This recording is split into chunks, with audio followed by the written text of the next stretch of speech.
Welcome, everyone. Am I on? Okay. Welcome to the 2014 Madison Borough Council Candidates Forum.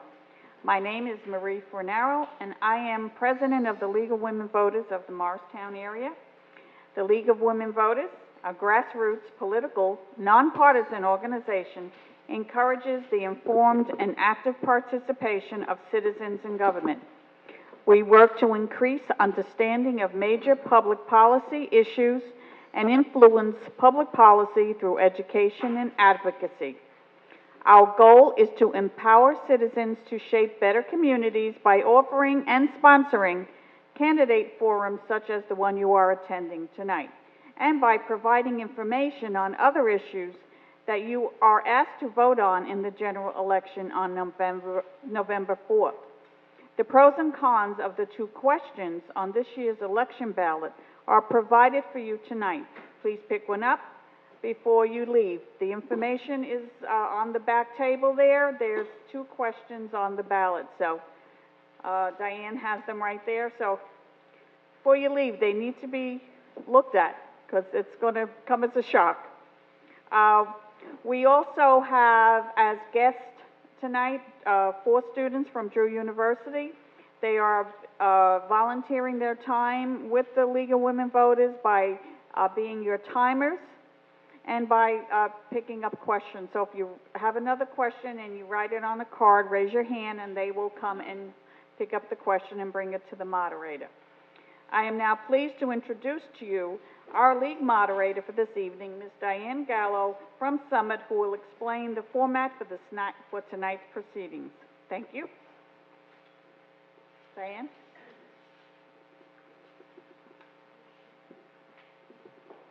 Good evening, everyone, and thank you for coming. It's an important evening because this is where you come to ask your questions and hear what the candidates have to say. The format for tonight is quite simple. There will be opening statements made by each candidate. They drew numbers, so the order of speaking is actually quite easy. It's going to be 1, 2, 3. And they each have 2 minutes to give their opening statements. Then we will have time for questions from you, the audience. I have several already here that we can start with, but if you have any other ideas or any other questions that you'd like to have asked, raise your hand and someone will come around and pick those up for you. After the question period is over, we go to the closing statements, and that will simply be the reverse order of the opening statements. Again, very easy, 1, 2, 3. The questions will be answered in a rotational basis or on a rotational basis. And also, let me just remind you, so far the questions are very good. We do not like to get any personal attacks or anything that's very too personal, quite frankly. Stick to the issues, let's put it that way. I know there are always lots of issues in every town. So let's keep it to those issues, and then we can hear what the candidates have to say. So let's get started. We will start with the opening statements.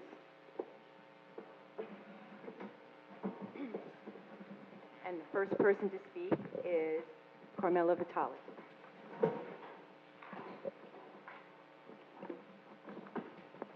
Good evening, everyone. I'd like to thank the League for putting this event together every year and really making it a very successful evening. And thank you all for attending tonight. Tonight, I would like to speak about what we need to work on the next 5 years to bring Madison to its highest potential. Madison is a well-respected town in the county and especially the surrounding towns. I'm proud of our services. No one can match our services or the customer service the borough employees provide. This past year, the mayor appointed a group of residents to strategic planning committees who were given the task to give input on planning for the next 5 years. The groups currently are working in the areas of budget, utilities, communication, to name just a few. So I would encourage careful consideration to those recommendations made by the strategic planning committees and evaluate those recommendations to decide what is best for the entire town. I would continue to encourage each of the borough departments to plan and evaluate their departments and determine what their needs are in the next 5 years. Consideration of the recommendations would enable future councils to have direction consistent with the policy of the borough. I'm grateful for all those talented residents who readily accepted the task of these committees, and I look forward to the completion of their work. As a tax-paying resident of Madison, I will work very hard with the administration, the mayor, and council on the 2015 budget, keeping our taxes to a minimum, and to continue our capital plans of repairing roads and infrastructure. We need to recommend strongly that a separate line item be instituted for the construction of sidewalks throughout the borough that are in need of repair. There's much to do in the next few years. I have to Thank stop. you. That's okay. I forgot to mention, it's 2 minutes. The 30-second warning is that yellow card. Yes. So you know it's time to kind of wrap it up. And when the red card comes up, please try to finish the sentence. Robert. Thank you. Landrigan. All right, that's it, no problem. Okay, thank you, everybody, for attending. You know, prior to being elected to council, I served in many volunteer positions. You know, I was past president and current captain of the ambulance corps. I was a Madison auxiliary police officer. I plan to return to that duty. I just have to sort a few things out. I was appointed to the Board of Health, and I'm now its president. And I'm also coordinator of the Madison Office of Emergency Management. I do these things, and I still do them because I feel giving back to the community, volunteering is very important. And I'm not going to lie to you, my first year on council was a challenge. I lived through the initial firing and then reinstatement of Ray Cody as borough administrator. I proudly voted to reinstate him. I've had a very good relationship with Ray Cody. Before that final vote, I had a meeting of the minds with Ray. We've made our peace, and he has become a very good friend. I saw the merits of the 2012 budget. It was a good budget. It started us on the right track to where we are today. We're back to a AAA rating. I think that's very important for us. There's no question about it, because unfortunately, borrowing is a way of life. There are some things that you have to borrow for. Then a little lady named Sandy came along, and that took a lot of my time. But once the dust settled, I worked on a number of initiatives. I led the Bailey Ellis Field Improvement Project. I served as financial liaison, as backup financial liaison. I worked with the Drew Civic Scholars. I served on the bylaw committee, the Green Village Road Committee, and now I serve as council president. With Carmela, she then a Democrat, me a Republican at that time, we co-sponsored underage drinking ordinance, revisions to the borough noise ordinance, and finally an ordinance that prohibits smoking in public parks. I am very, very financially conservative. That comes from running a volunteer organization in town that relies solely on donations. Thank you. I got the red card. Thank you. And now Mark Chiarolanza. Thanks. Thank you all for coming this evening. We'll be discussing many topics of concern for you and many other residents of Madison. In the next couple of hours, we will discuss finances related to the electric utility, traffic safety, quality of life issues, budgeting, public services, downtown development, recreation, and open space issues.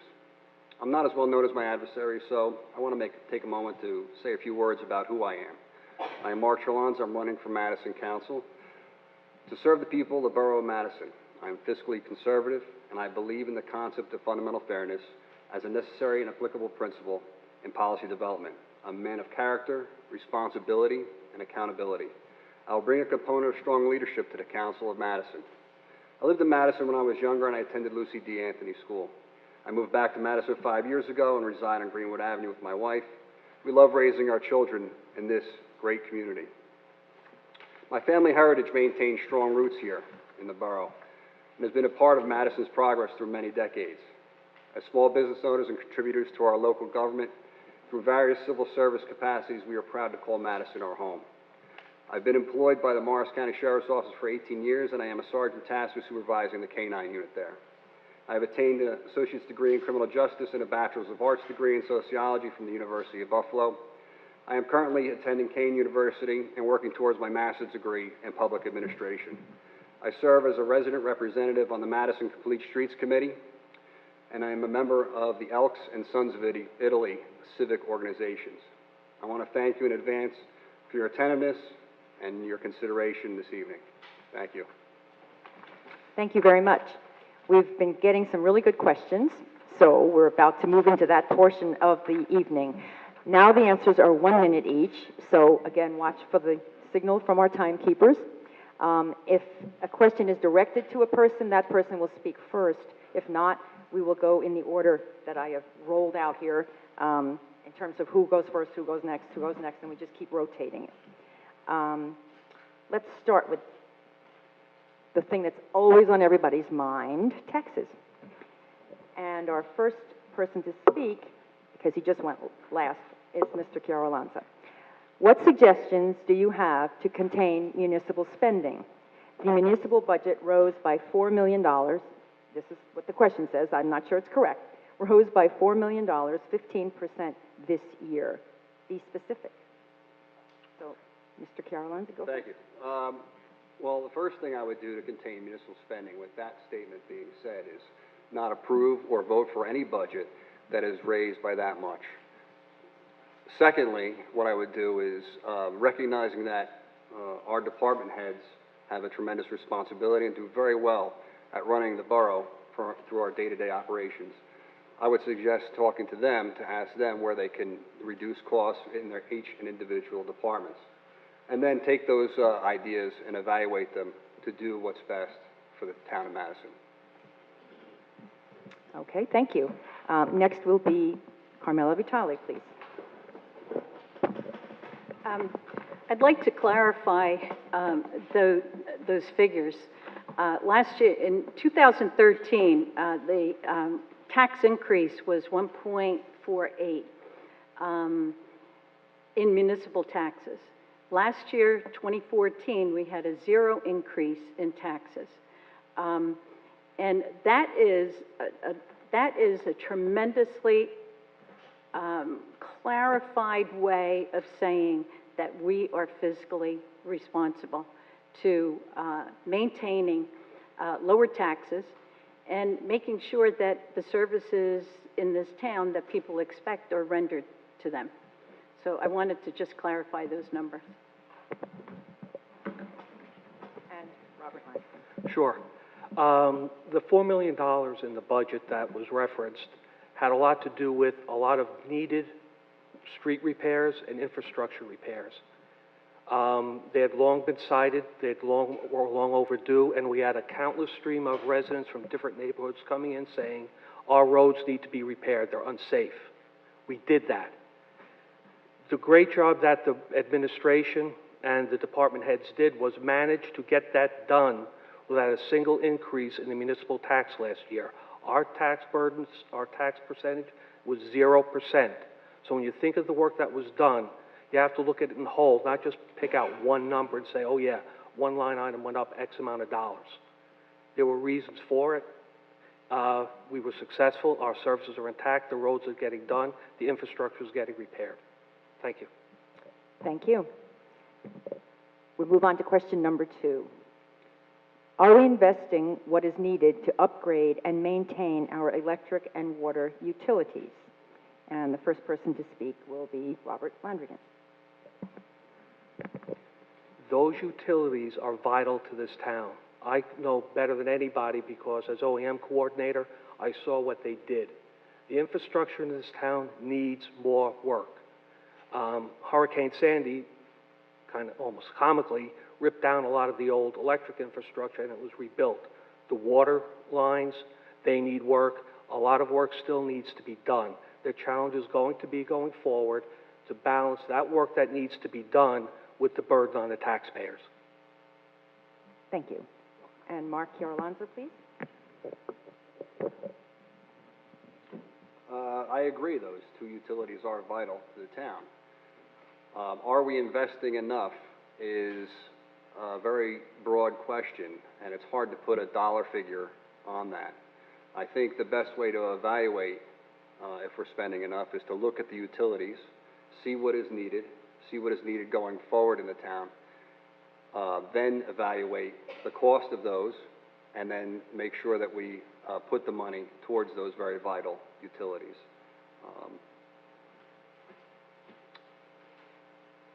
That concludes my thought. Okay, thank you.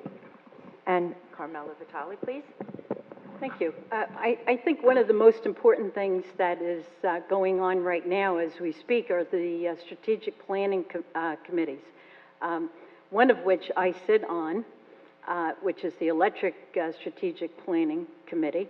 And it's a great committee, and we're getting a tremendous amount of work done. Their task is to look at what exactly is needed. And one of the first words that we decided as part of our mission was reliability, to make sure that these utilities are reliable.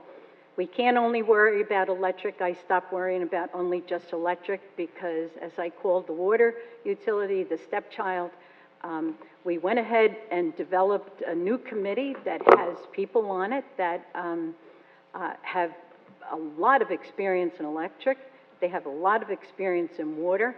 And yes, we are going to move forward and know exactly by the end of this year what will be needed in order to move our utilities forward. Thank you. Well, I think you anticipated the next question.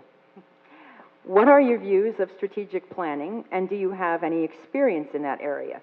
Do you feel the Borough Council should continue the strategic planning process? And if so, what should the council do with the recommendations from the committees? You want me to go? Actually, you would be the next speaker, so if Okay. you'd like to continue. Yeah. You know, as I mentioned in my opening statements, the strategic planning committees are doing an awesome job. And they're out there looking at the budget, they're looking at your utilities, they're looking at communications. I am a strong advocate for these committees. What we do with them is hopefully what I said in my opening statement, is that we're going to look at them and we're going to take those recommendations to heart as a mayor and council and make sure that whatever is needed, that we can use these recommendations. And as I stated in my opening statements, it'll enable future councils to look at it and know exactly how consistent we should be. So I am a big proponent. I'm very thankful. I sit on electric utility strategic planning, and those people are working very hard to make sure that we have good recommendations at the end of the year. Thank you. Robert Langford, please. Thank you. The strategic planning committees are made up of individuals from Madison who have expertise in different fields. Madison is fortunate to have a wealth of these individuals. What we're garnering from them in terms of advice, specific information, you can't put a value on it. It is to our benefit to have them in place. No one has the answer to everything. You know, in bicycle racing, the guy that jumps ahead typically loses the race. You're better off working with those people on council, on those strategic committees, listening to what they have to say, taking it to heart, working with it, and implementing it as best you can. Thank you. And Mark Girolanza, Ms. please. Gallo, that had many parts. Can you reread the question Sure. to me? Thanks. Yep. What are your views of strategic planning, and do you have any experience in that area? Do you feel the Borough Council should continue the strategic planning process? And if so, what should the council do with the recommendations from those committees? Okay, thank you. Yeah, absolutely. The Strategic Planning Committee is necessary. We would always love to hear those types of thoughts from anybody who has expertise in any one area or many areas, and take those to heart and evaluate them. And like I said before with my department head answer, do what's best for the Borough of Madison. As far as my experience with strategic planning, I haven't sat on any of those committees or boards or anything like that, but part of my task as a supervisor at the Sheriff's Office is to set forth goals and objectives for my particular unit. So in a way that is somewhat strategic planning for my specific job function. Thank you. Next question. What have you done, and what do you propose to do, if elected, to improve the business climate in Madison? And Mr. Chiaralanza is the first one to answer that. Okay, our downtown is a very special place. There's a lot of retail options, small shops, small entrepreneurs, small business owners. And it really is a part of our community's fabric. And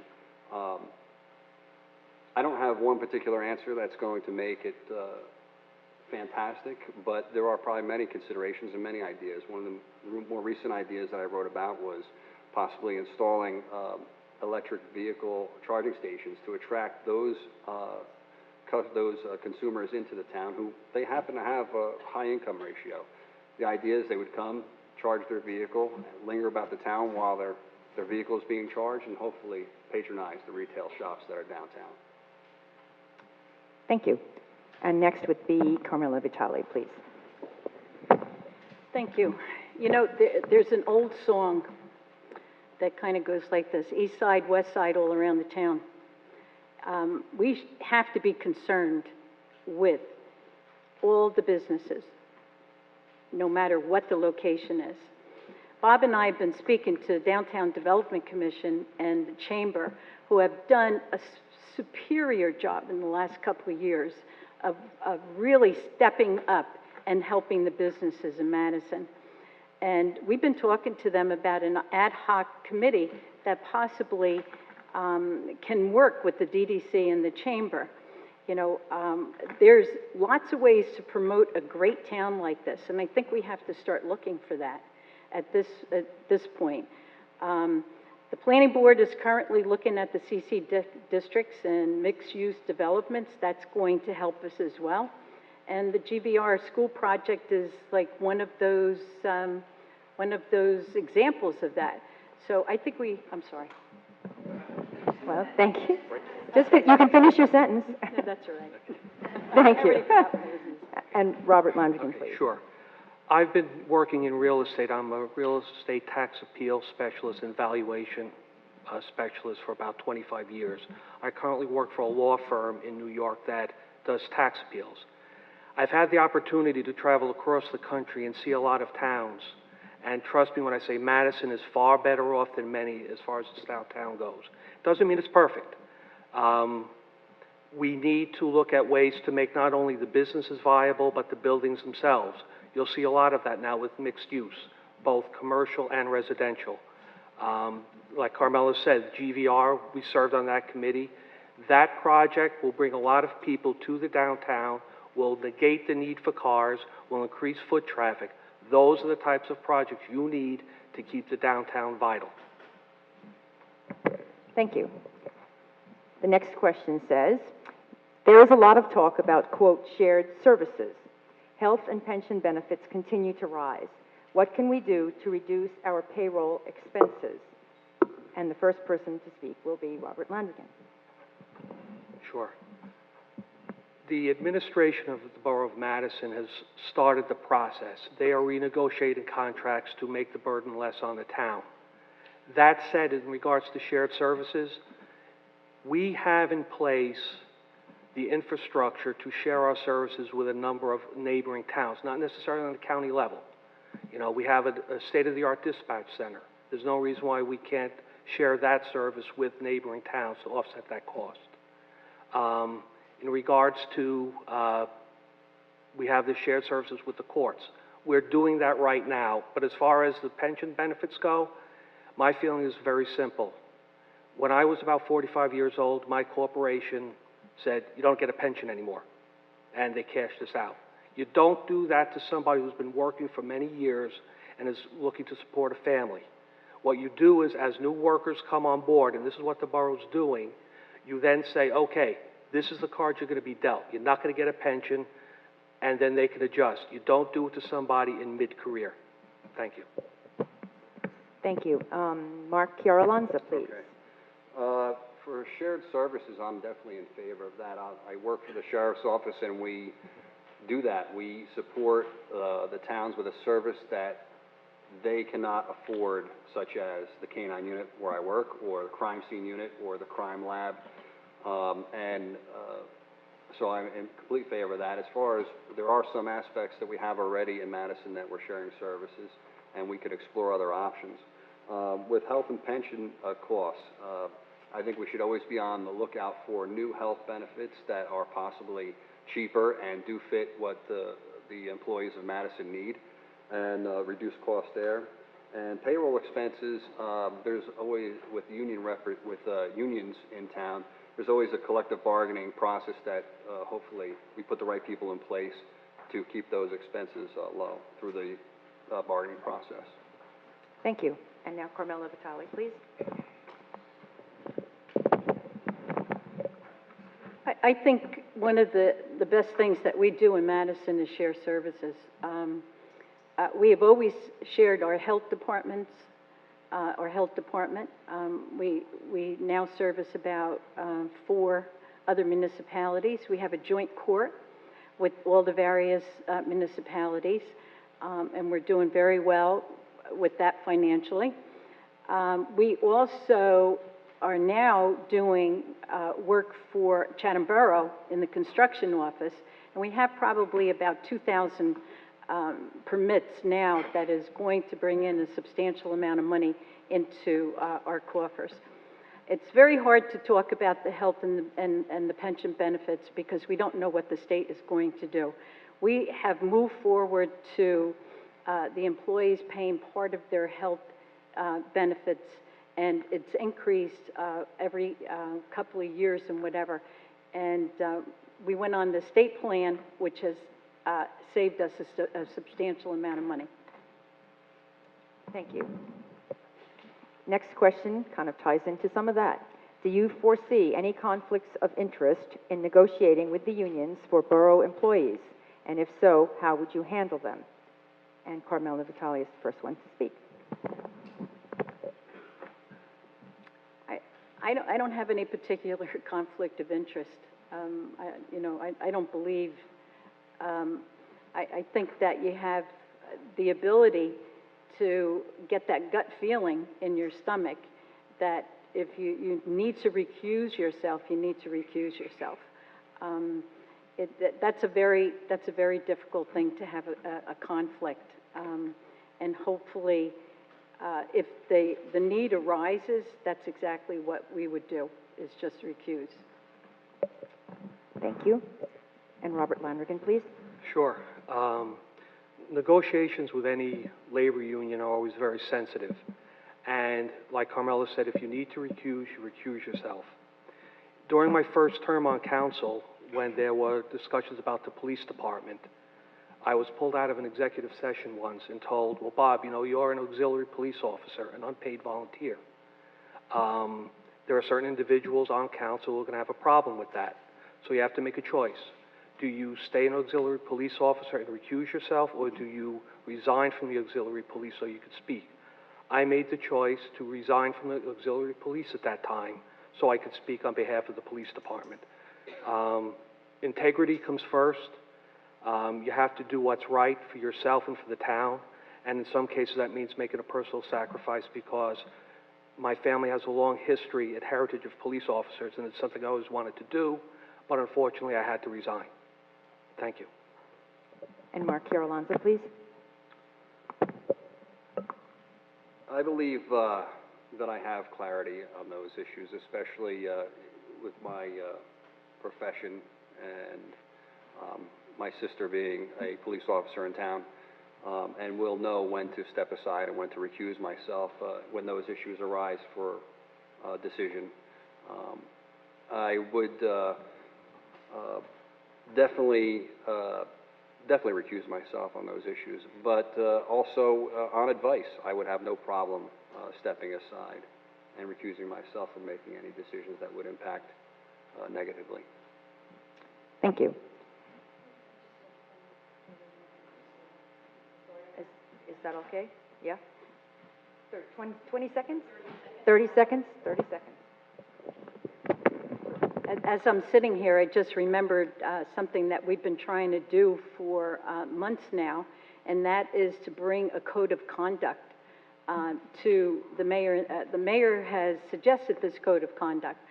And what it is, basically, it actually teaches and sets down guidelines for each one of us and how we act as council members.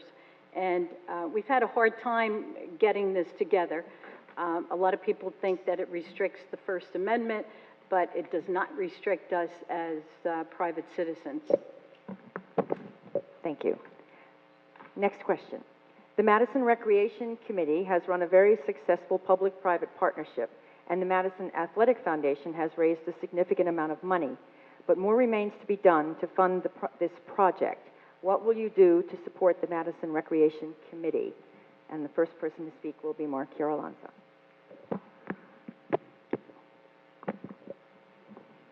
The Madison Athletic Foundation and the recreation complex there is an important part of our community. Now we see more than ever how important it is for the youth in the area to have a place to go, an additional place to go to perform and practice their enjoyed sport and other forms of recreation.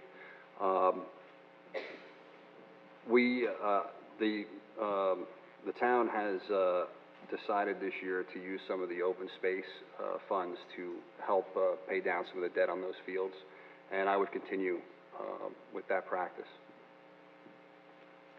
Thank you. And Carmela Vitale, please. I lost my place, sorry.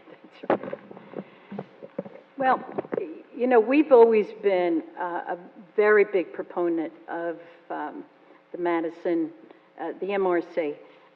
Way back when, we decided to buy 43 acres that are now, you know, the turf fields and the recreation center. So I'm very pleased and proud that I was part of that planning.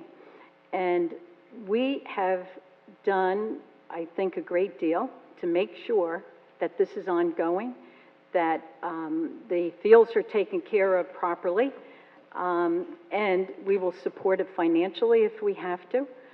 We're working right now on refinancing a bond for that particular piece of property. So we're working on a continual basis, and we will, all of us, continue to support that so that we can support the children playing. Thank you. And Robert, please. Sure. When you talk about the MRC, it's not just the turf fields. There's another 39 acres up there that have just been renovated, and that has been done with a lot of open space money and a lot of volunteer work. A lot of people volunteered their time there. But there is a debt to be paid, and it's my hope that the Madison Athletic Foundation is very successful. If they're not, our tax burden goes up because those bills have to be paid. As a council person, what I would do, and I do it as a neighbor with my friends, is whenever they hold a fundraiser, you tell people, get out there, attend the fundraiser. That helps pay the money or raise the money to pay that bill. Because if they're not successful, we're all going to be paying for it. Thank you. Thank you. We received several questions dealing with the electric utility. So I'm going to try to combine two of them in one question. I have read that the Madison electric utility surplus is $10 million. Again, I can't vouch for the numbers. While only select groups are getting $100, while our rates remain the second highest in the state. Why is this, and what do you intend to do about it if elected? And then the second piece of that could be, if there is a decrease in the electric rates, there will be a decrease in the electric surplus, which is a source of revenue for the borough. If there's a decrease in revenue, what cuts in the budget do you propose to balance the loss in revenue? It's kind of two questions. Let's start with just the electric utility. Why is this? In other words, why is there a disparity, and what do you intend to do about it if elected? We'll start with that one. And we start with Robert Landon. Okay, so I'm assuming we're talking about just the electric surplus right now, that question? I have read that the Madison electric utility surplus is $10 million, while only select groups are getting $100, while our rates remain the second highest in the state. Why is this, and what do you intend to do about it if elected? Sure. Okay. The electric surplus, I'm not going to vouch for that number. I've heard different numbers in that regard. What I will tell you is this. That money is being used to pay for needed work in this town. That said, when Standard & Poor's reviewed our borough, they said we're doing it right. Meaning, yeah, you could certainly spend down the entire surplus, and then what happens is you're living hand to mouth. And our credit rating, our AAA rating, would suffer. I would never, ever suggest giving away money, meaning an across-the-board tax decrease until we actually have the money in our pocket. We just signed on to new electric purchase programs. When we see the savings, then we can decide what we're going to do in that regard, not before. Okay, thank you. And Mark Chiarolanza, please. In evaluating the surplus, the problem with the electric utility surplus is that it's a variable surplus. As far as the rates go, it's my understanding that in June we signed a new deal to deliver electricity to Madison at a lower rate than we had previously. What we have not seen as residents in this town is a reduction in our electric rate, and I would further any motion to reduce those electric rates for our residents. Thank you. And Carmela Vitale, please. First, I want to say that I am not adverse to a rate cut in electricity. Never have been. One of the things that we talked about during the 2014 budget was, the balancing act, whether or not we should reduce the electric rate or go for a zero increase in municipal taxes. Well, we made a decision, zero increase municipal taxes was more advantageous to most of the community. I think that the mayor is absolutely right when he said we have to wait for the data. We have to wait for strategic planning to say, hey, listen, this is what our needs are. We don't know what our needs are yet for the electric utility. If there is going to be a larger need than we are preparing for, there's a line item in our budget that puts a certain amount aside. Thank you. Actually, in your answers, you touched on what was in some of the other questions, so I think I will just leave the other utility questions alone, because a lot of you touched on what was asked. Different question. Are we understaffing the police and fire departments? And Carmela Vitale goes first. Yes. I don't know what else to say. We've been trying really hard. We've had about 4 people retired last year. And when people retire from borough jobs or from the police department, they actually stay on the books until a certain amount of time. So we have people that are sitting on the books and still getting paid, maybe until April or May. Well, we have to, what we've been doing is that we're bringing in brand new patrolmen at a lower rate, and it's a pretty technical thing when you're dealing with the unions on some of this. But we did hire 3 new ones. They absolutely probably need at least 3 more. And, we're hoping that this year we're going to be able to sit down and see what the needs are and just fulfill them. Thank you. Next will be Robert Landrigan, please. Yeah, I agree with Carmela. They are understaffed, and we are taking advantage of renegotiated contracts to bring in new officers at a lower rate. When you have to rely on backup from another town to come in when there's a crime, it's often too late. My daughter was a police officer in Morris Township, and by the time that backup comes in, the crime is over, the criminal's gone. We have to make sure that our public is protected. The police are the front line in that, and we're doing what we can to build up their staffing. Thank you. Thank you. And Mark Chiarolanza, please. Well, it's unanimous. They are understaffed. With the fire department, I have had discussions with Chief DeRosa, and he's asking for at least 1 guy, and I know that component will help him on the response to a fire to be able to enter the building if he needs to. Without it, there are certain regulations that he cannot do so until additional manpower gets there, so he needs that. As far as the police are concerned, yes, they're understaffed, and a lot of the concerns that residents have are with traffic and traffic safety and speed enforcement. Those are the people that help enforce those laws. We need to maybe increase the number of officers in the Traffic Safety Bureau to help address those public concerns and demands. Thank you. Okay, next question. Do you support the open space tax at its current rate, and why? And Mark Chiarolanza, you speak first. I support the open space tax at the rate that is appropriate for the use of that money. If there is a surplus in that fund, then the rate is too high. Whatever money that comes in should be used and used with a plan in place so that that is used at the most beneficial manner for the people of Madison. Thank you. And Carmela Vitale is next, please.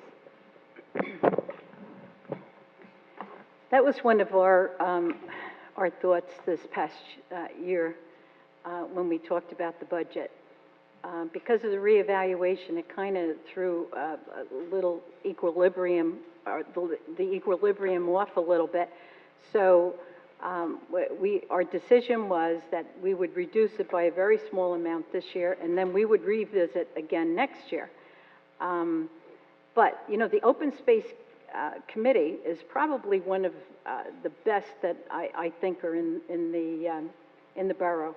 They're a group of very bright, conservative people. And what they do with that money, besides recreation, is, you know, they're now helping with the Early Trades Museum. We bought parkland with it. There's a lot that goes into open space, so I'm a very big supporter. We will, and our intent was to look at this one more time next year and see what the projects are that are coming forth. Thank you. And Robert Landrigan, please. Sure. The open space budget is a year-to-year decision. It was never intended to solely support the paying down of debt. A lot of people voted for it who never had a child and never will have children playing sports in town. They wanted it for historic restoration. The Open Space Committee has done a wonderful job in identifying needed projects. The Museum of Early Trades and Crafts is just one of them. When the debt is paid, when those projects are done, then we will look at an appropriate reduction in the open space tax. Right now, like I said, it's a year-to-year decision, making sure that all needs are met. Thank you. Thank you. Next question. Again, I can't vouch for these numbers. We will be receiving $500,000 per year for the next 30 years, resulting from the sale of a school. How should this money be allocated? And the first person to answer will be Robert Landrigan. Okay, thank you. When that money starts to come in, and it's a ways off yet because that building still needs to be built, that will be factored into the budget that year. We have to look at our needs to repair roads. Our infrastructure will still need work. The work that we're doing now is going to take years to complete. It will certainly alleviate the burden on our taxpayers. It could result in more 0% increases. We don't know. We have to see when the money comes in, what needs are present at that time, and go from there. Thank you. And Mark Chiara-Alonso, please. That money should be directed for our infrastructure improvements. It's guaranteed, it's money coming in, we'll know we'll have it. Like we talked earlier about the electric utility and the water utilities, going forward, they need to support our town. They need to have the proper equipment, and that's where that money should be allocated. Thank you. And now Carmela Vitale, please. Actually, the figure is about 600,000, if I remember correctly, that we will be getting. We actually started to collect part of the taxes, which is $12,300 a month, that go into our receivables, you know, in the tax revenue. What happens with your taxes is we operate the budget, we operate all of the services, and that's exactly what we will need to do with that extra $600,000. It will help us, and in turn, maybe we don't have to use as much surplus from the electric department, so we'll be able to really look at what our needs are from a standpoint of capital as well as operating. Thank you. We have a very specific question here. It says, please explain and look into why you cannot pay your water bill online. Only the electric bill can be paid that way. Why is that? Also, I have sent emails to the borough with no response. Thank you very much for your answers. Really? Wow. And Carmela, you go first. Yeah, I'd like to do that because I'm liaison to utilities. So one of my responsibilities is dealing with the water and electric collection department. I think we have one of the best supervisors there, and if somebody makes a phone call, whoever wrote that, you know, if you want to make a call to Donna Carey, her number is 973-593-3048, and she will handle it. You can pay your water bill online. You can pay both. There's a little glitch sometimes with actually going online with your passcodes, and that just changed and whatever. But if you call Donna, absolutely, those girls are absolutely great. They'll help you right through it. Thank you. Robert, would you like to answer that? Absolutely. No, it needs to be a seamless process. You know, I'm great for paying my bills online, but when I write a check, that check normally sits in my briefcase until I remember to go to the post office and mail it. Then the overdue bill comes in and my wife yells at me. So, you know, it needs to be seamless. It needs to be cleaned up a bit. And like Carmela said, we do have a good support staff there, but it could be better. Thank you. And Mark? Okay, well, the answer is here. You can pay your bill online. However, with technology this day and age, it should be an improved process, and we can look into that. It seems as though I don't have any problem with doing homework. So with many of the residents that I've met as I've been walking around town and doing my various campaigning for this position, a lot of people have asked me questions. So I would continue that as a member of council. You give me homework to do, I'll get you the answer and help you out. We'll come to a conclusion together. Thank you. Well, taxes are always in the forefront. And here's another one that kind of connects it to that electric utility. Doesn't the current budget use a non-recurring or one-time revenue source, i.e. the electric utility rebate, to keep taxes down, even as the budget has gone up dramatically? Is that sustainable? Do you agree with that approach? So the first person to answer would be Mark. Do we have any clarification on where the rebate is coming from? Does it mean the rebate? They're talking about the electric utility rebate, specifically on for here. the seniors, the program that's in place now? I can't answer that. I don't know who wrote the question. I don't know. Yeah, it's a little Okay. gray area there. All right, so then maybe this Okay. question isn't, is So- it something we wanted to address? Is this something you would like to address, this question? Can I hear the question again? Yes. Okay. Doesn't the current budget use a non-recurring or one-time revenue source, i.e. the electric utility rebate, to keep taxes down, even as the budget has gone up dramatically? Is that sustainable? Do you agree with that approach? It's not anything you can answer? Oh, that's what they mean? Well, they wrote rebate. Okay. Surplus. Okay, whoever wrote it wrote rebate, and I apologize, All but right, one I'm more only time. reading what you've given me. One more time with that. I will wording, correct sir. it. I'm only reading what you give me, so forgive me for reading it wrong. Actually, I didn't read it wrong. Doesn't the current budget use a non-recurring or one-time revenue source, the electric utility surplus, to keep taxes down, even as the budget now has gone up? Is that sustainable? Do you agree with that approach, i.e., I guess, using the surplus? Okay.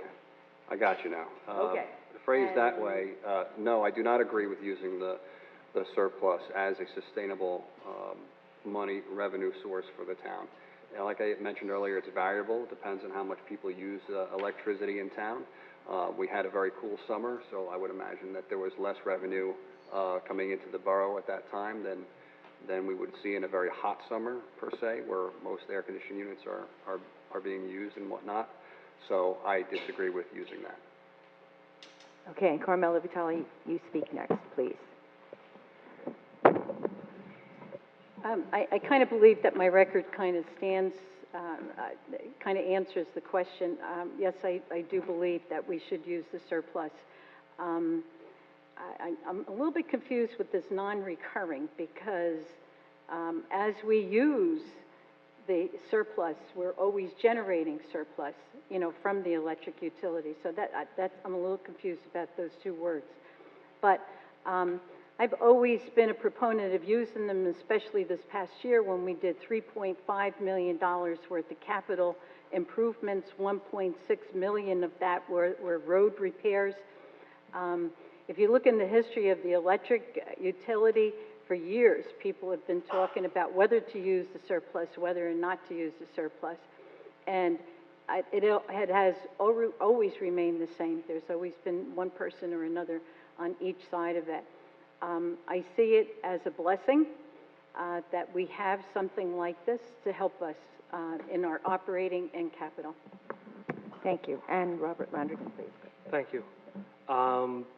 The electric surplus, and I alluded to this before, I actually said it before, it's a source of money, revenue to do needed work in town. Now, if we did not have that surplus, A, we would probably have to do far fewer projects. B, you may need to lay off people, union workers. And C, you would have to raise taxes. Now, this town just went through a revaluation. And when I spoke to a lot of residents, a lot of close friends, I said, what would you rather have? A property tax increase so we could do this work? And also you're limited to how high you can raise taxes by the state. Or would you be willing to pay the electric rates to get the work done? The answers were pretty consistent across the board. I can always open a window. We need the work done. And when the work is done and the money's here, then we could look at lowering the tax rate, the electric rates. It's that simple. Thank you. Now we have a very specific question. Do you believe that crossing guards should receive unemployment benefits for the 3 summer months? And the first person to respond will be Robert Landrigan. You know, Somebody must be a crossing guard. No, I'm not a crossing guard. Oh, I mean, maybe in the audience, somebody must be a crossing guard. No. You know, that has a budget impact on the town. And frankly, I think that needs to be looked at in regards to the overall police budget, because that money will come out of their budget, and they're looking to hire officers. Fundamentally, I'm a big proponent of you get a job, you know what you're getting when you take that job. They've had this issue with lifeguards down the Jersey Shore where they work for the summer and then they claim unemployment for the times they're not working. Is that really right? Well, you know, so should the crossing guards get paid for the summer months when they're not working? That I'll leave up to the police department and the budget process. Fundamentally, I do have a problem with that. I'll be honest with you. Thank you. Mark Chiaro-Alonso, please. The crossing guards perform a vital service in town. They, they watch out for our kids as they're going to school. They're an extra set of eyes for the police department. If there was a problem around the school area, I think that their service is extremely commendable, extremely necessary, and a vital part of our town. We don't have bus service, so they're absolutely needed. As far as unemployment benefits, I don't have a problem with them receiving them in the summertime. It can be worked in as a figure with their pay, which they have not received an increase in numerous years. Thank you. And Carmela Vitale, please. I think the one aspect that we have to remember that this is a state law and the state requires us to pay unemployment benefits to crossing guards. I understand that they have not had an increase in their salary, but in the last couple of years, we've done a little bit of research and looked at actually with their unemployment benefits, what they're actually making. And I don't have that figure on the top of my head right now. But one of the things to remember is that these salaries come out of the police budget. And it's a tough enough budget to take care of because of overtime, because of lack of personnel and whatever. But it costs that borough, it costs the police budget about $48,000 just for unemployment. And that's something we're working on. Thank you. I know there have been quite a few questions on taxes, and I know you've answered them with using various approaches that you see. Are there any other specific actions you would recommend to reduce the tax load on Madison taxpayers? I know some things have been mentioned. If you would care to repeat those, fine. If not, if you have any other ideas, this person is really looking to see how you can reduce the tax load on Madison taxpayers. So, Carmela, if you would like to go first. Well, as I said in my, my opening statement, as a tax-paying Madisonian, yeah, I'd love to see taxes at least stay at the zero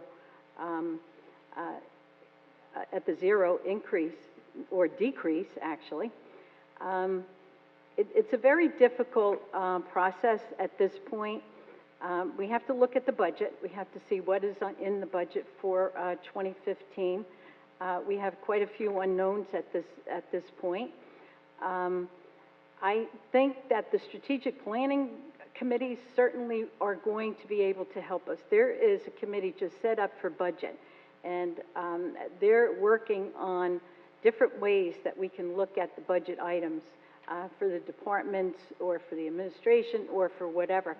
So that's why I'm very excited about getting the strategic planning committee to give their reports at the end of this year. Thank you. Robert Lundgren, please. Sure. To do the work we need, and there's still a lot of work to be done, and further reduce our tax burden will be a challenge. You know, we've all agreed that we need to hire more police officers. We've all agreed that we need to do more infrastructure work, and that's a given. We all know that. So to say we want to reduce the tax burden more, yeah, we can try to find a way, but realistically, the only way you're going to do that and accomplish all that and still keep a 0% tax increase or lessen that burden is to use any of that electric surplus that's appropriate from year to year. I mean, you can't have your cake and eat it too. You cannot do the needed work, and I'm saying needed work, hire the needed personnel, but yet say to everybody, I'm going to lower your taxes. The two do not go hand in hand. Thank you. Thank you. And Mark Yarlanza, please. Analyzing that question, I'm guessing the person who's concerned about taxes wants it to be cheaper and more affordable to live here in Madison. So with that being said, an immediate way we could do it is lower the electric rates. And now it's become cheaper to live in Madison. You've made your savings through your utility bill. And that would hopefully ease the burden that people are feeling. Thank you. And we have one last question, unless someone else is running up with a question. And this one kind of wraps it up, and then we'll have our closing statements. What personal qualifications and specific experience in community affairs and in borough government would make you an effective member of the Madison Borough Council? And Mark, you go first. It was, I'm sorry, the question was community affairs and something What else? personal qualifications and specific experience in community affairs and in the borough government would make you an effective member of the Madison Council? Okay, I am a representative of the community every time I go to work. I interact with the community. I share thoughts and ideas. I am a leader in the community for the mere fact that I am a police officer, and am looked to every day to make important decisions that affect people's lives. And not only their lives, but their way of life. And so I think that my time and my experience through public service that I've had almost, well, I have achieved 18 years at the Sheriff's Office will be a benefit to the council. Thank you. And Carmela Vitale, please. I have been volunteering in Madison for so many years, I can't remember. But I do remember starting at PTA at Lucy D. Anthony and just working myself forward. This is my third term on the Borough Council, and I think my experience there speaks for itself. One of the first things I did in the first year that I was elected with then Jigs Mantone is I went to Rutgers Government School because I realized that I wasn't going to be able to understand everything that was being said without some kind of prior knowledge. I did that on my own, passed, and it was a great assistance to me.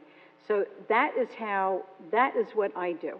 If I am volunteering, and I still continue to volunteer on many other committees other than the council, I do it 100%, and I learn about it, and I try and do my very best. Thank you. Robert Lonergan, please. Sure.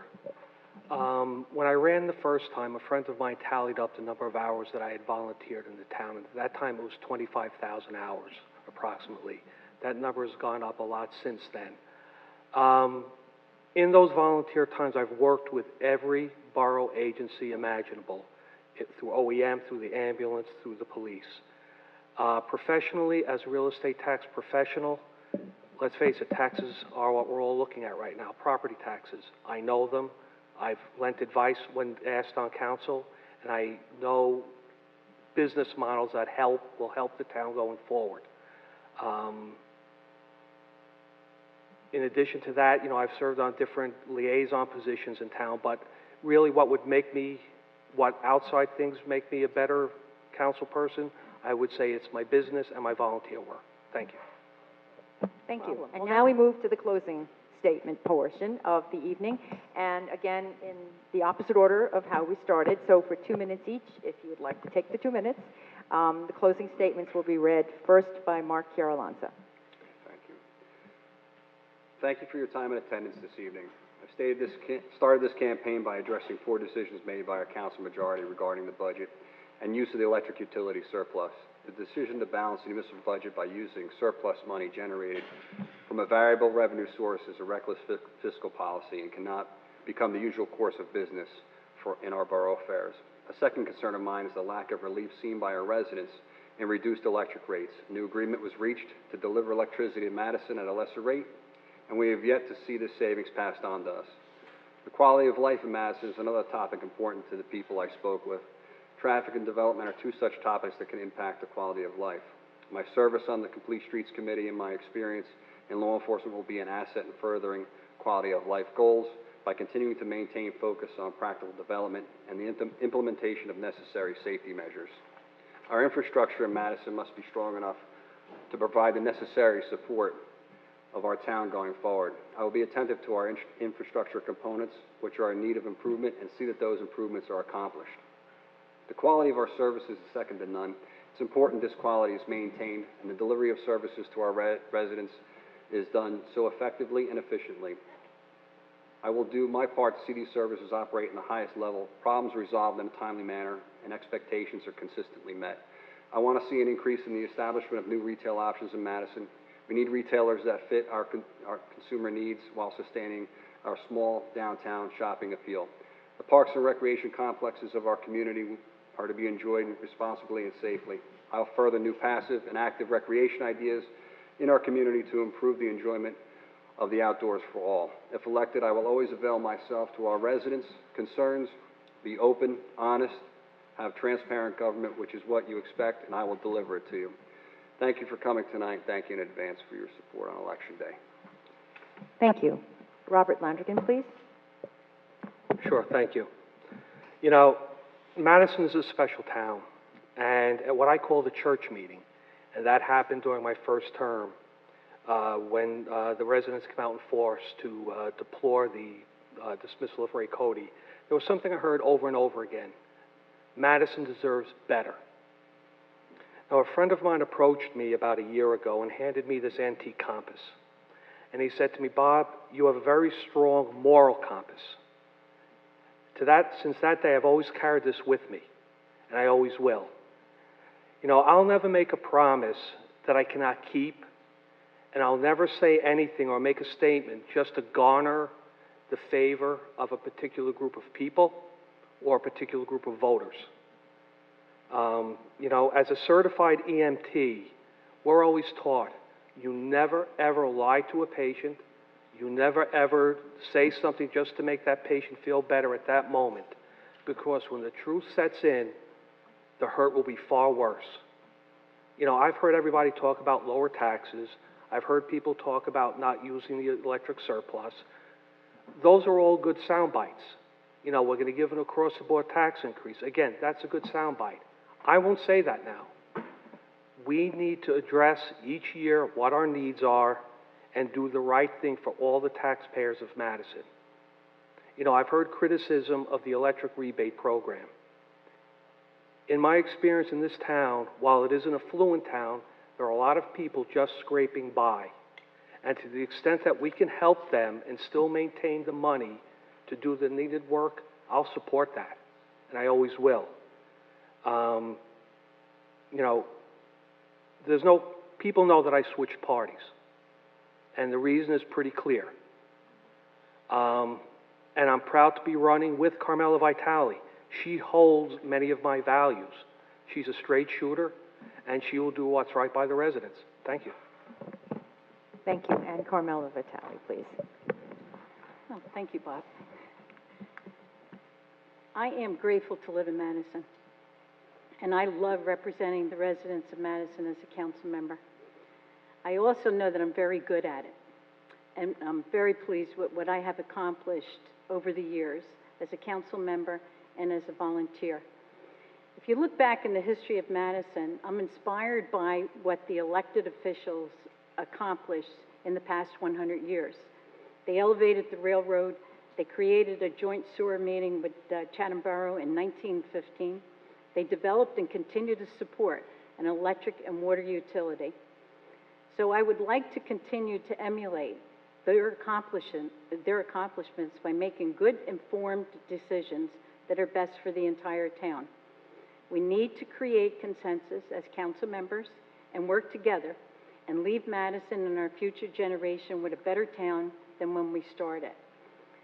We have to be grateful to all the volunteers in this town, and it makes it a very, very special town to see so many people come together and develop and worry about it.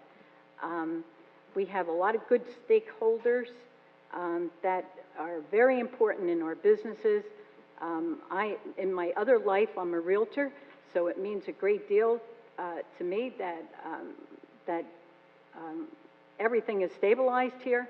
We have a good, wonderful business district, and I work very hard to make sure that that has happened.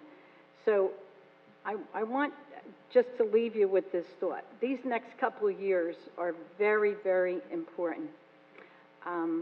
It's going to take a lot of knowledge. It's going to take a lot of experience to get through the next couple of years. And I think that Bob and I have that knowledge, we have that experience, and we certainly have a commitment to this town. So I want to thank you all again for coming tonight, and thank you to the league, because you girls are, you ladies are absolutely great. Thank you so much for having us. Thank you. In closing, I want to thank everyone for coming out. I want to thank the candidates for their good responses and for their willingness to run.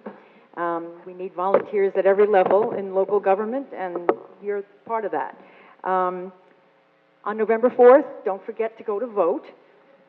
That's why you're here, I hope. And there are 2 ballot questions that are going to be on the ballot.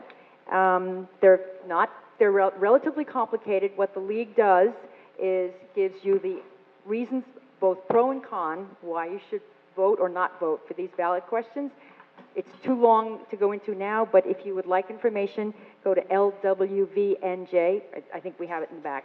LWVNJ.org, and all that information is there. So thank you again for coming, and have a good night. Thank you.